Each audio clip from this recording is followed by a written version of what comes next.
Bonjour. Alors aujourd'hui qu'il fait gris encore, enfin j'ai cru qu'il allait faire soleil, mais finalement il fait pas très beau, donc je ne me presse pas trop non plus. Il a plu je me suis fait bobo ces 2 derniers jours, et du coup j'étais là dans la maison que m'a prêté Luc avec de la connexion internet, et j'ai pu un peu faire des recherches. Et je me suis intéressée aux aurores boréales qu'on voit un petit peu partout. Et je me suis posé quand même fortement la question de savoir la part de naturel dans cette affaire. Et je ne suis pas la seule, vu que j'ai vu quand même passer quelques posts qui mettaient en vrac le rapport entre HAARP et les aurores boréales. Bon, c'est vrai qu'à l'heure actuelle, avec tout ce qui a été fait avec les technologies, la bio-ingénierie pour modifier le climat, on ne peut plus vraiment savoir si un phénomène est vraiment naturel, honnêtement. Hein, je veux dire, alors, bien sûr, oh là là, loin de moi des idées, tout ça c'est pour notre bien, hein, c'est pour nous protéger des rayonnements du soleil, de la couche d'ozone qui diminue, des grêlons, pour mettre de la pluie quelque part, mais enfin bref, on voit bien que ça ne fonctionne pas, vu qu'il y a des catastrophes climatiques de partout. Mais ça ne n'empêche pas que les humains ont encore moins envie de continuer avec la technologie à bidouiller tout et tout transformer. Alors, je suis en train de voir un petit peu comment ça fonctionne tout ça. Et donc, je vais vous faire une petite vidéo explicative. Et à vous de voir après. Donc, en fait, les aurores boréales, jusqu'à présent, elles étaient situées plutôt au pôle. Hein, donc, il y avait... parce que, en fait, le champ magnétique de la Terre fonctionne, ça part du sud pour rentrer par le nord. Ça fait une espèce de tore, c'est le champ magnétique terrestre qui est donc... ça, c'est naturel. Il y a donc un pôle nord constitué en haut, alors que, en fait, le mouvement qui est comme ça part du sud et ça va au nord. Bon, ça, je sais pas pourquoi. On s'est aperçu que ce pôle nord magnétique n'est pas le même que le nord géographique, en fait. Et le pôle magnétique, en fait, circule. Et depuis quelque temps, en fait, il s'est vraiment beaucoup déplacé vers la Russie. Il était situé au Canada quand on l'a découvert, dans les années 1800 et quelques. Et il s'est déplacé de 200 km vers la Russie. Et il s'accélère, enfin, son déplacement s'accélère de plus en plus. D'autre part, ce qu'on appelle la dipolarité, c'est-à-dire le phénomène de Thor qui se situe bien comme ça, voilà, je pars du sud, je vais au nord, et puis bon, après ça se rétrécit quand ça se rapproche du centre. Eh bien, la dipolarité s'affaiblit au profit de divers autres champs magnétiques qui vont surgir un petit peu partout. Comment ça fonctionne, les aurores boréales? Alors, a priori, ça fonctionne avec les rayonnements du soleil, parce que je vais vous mettre en lien un petite vidéo explicative pour vous expliquer que le soleil ne chauffe pas la Terre. Pas du tout, non. Ben non, vous imaginez bien. C'est une boule, bien sûr, de forte, très calorifique, mais qui se trouve très très loin. Il y a du vide entre. Et le vide, c'est un isolant. Ça peut pas... dans l'espace, il fait froid. Donc comment voulez-vous que le soleil chauffe la Terre? Eh ben non. En fait, moi, je m'étais même pas posé la question, mais non, ça fonctionne comme un four à micro-ondes. C'est-à-dire que le rayonnement électromagnétique du soleil va titiller les petits photons, protons, atomes, etc. les particules, en fait, de notre Terre, et les mettre en ébullition, et c'est ça qui chauffe. C'est l'activité des particules qui fait... C'est le micro-ondes. C'est un micro-ondes. Le soleil fonctionne comme un micro-ondes, on est bien d'accord. Donc, tout ça, c'est naturel, on va dire, depuis la nuit des temps, et avec un équilibre absolument parfait, absolument inégalé, absolument magnifique et divin, ça fonctionne. On ne sait pas comment, hein. Enfin, je veux dire, c'est parce que c'est vraiment des forces très très puissantes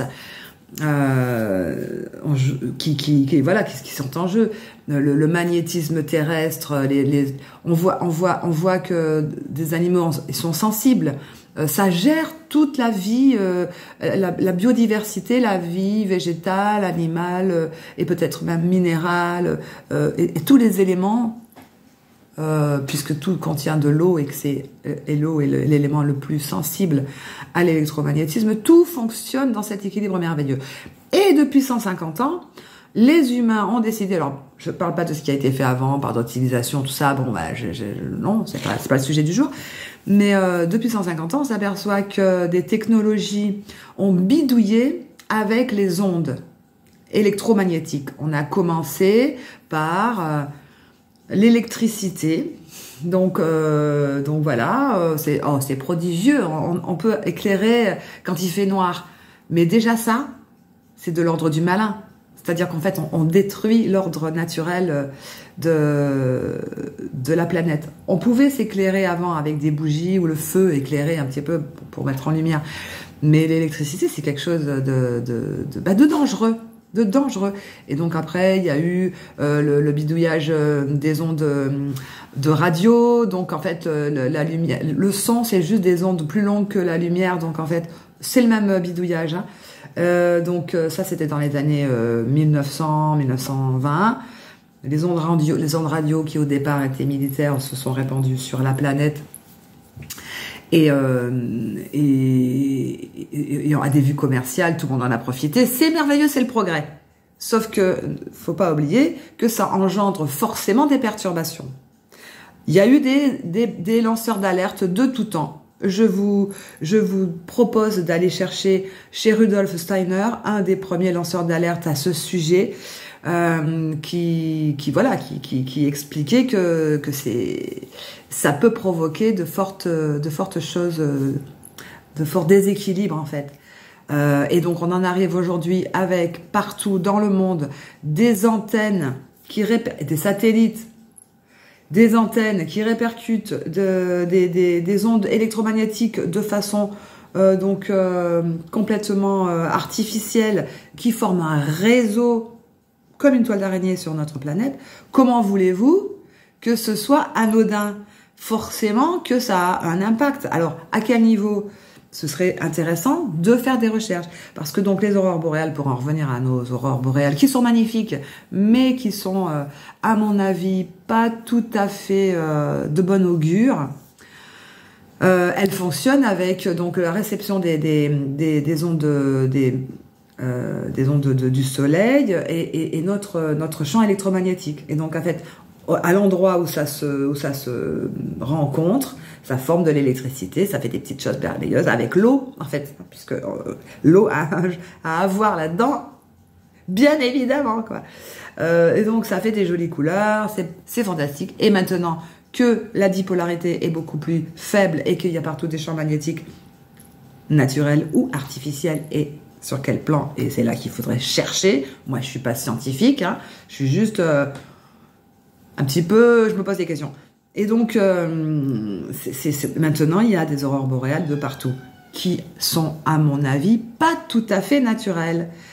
Alors, pour en revenir à la relation avec HAARP, on peut pas faire exactement le lien, puisque vous savez très bien, avant, il n'y avait que les complots, les compostistes, comme ça, qui parlait de HAARP. Maintenant, en fait, quand vous tapez ça sur Google, on vous répond que, bien sûr, ce sont les États-Unis qui, pour le bien de l'humanité, ont fait des recherches pour un petit peu contrôler le climat, mais pour faire pleuvoir là où il pleut pas, pour faire arrêter des tempêtes. Alors qu'en fait, si tu es capable de manipuler le climat, où vas-tu t'arrêter? Qui va gérer ça?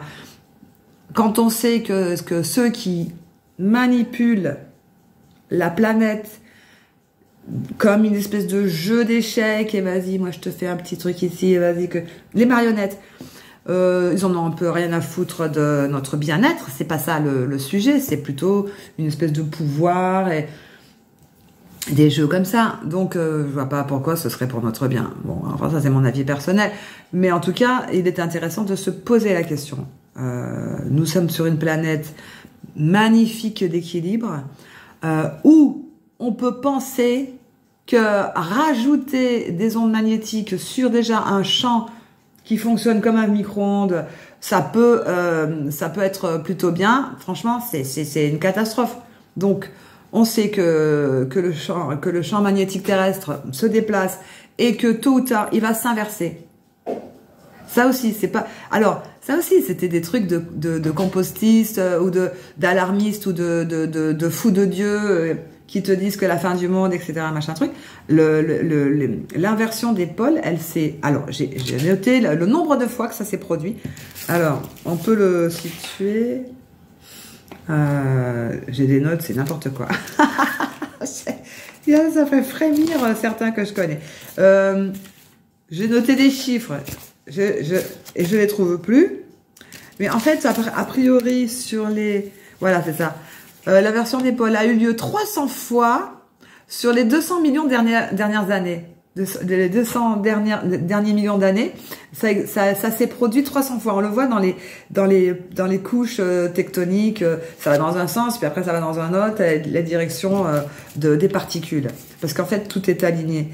Et donc, ça fait à peu près 780 000 ans qu'on n'a pas eu une inversion de pôle. Et les signes avant-coureurs sont effectivement le déplacement fortement du champ électromagnétique et la faiblesse de la dipolarité. On peut prévoir que nous pouvons avoir une inversion de pôle électromagnétique ces prochaines années. On ne sait pas quand, hein, peut-être demain, hein, peut-être dans 100 ans, peut-être dans 100 000 ans.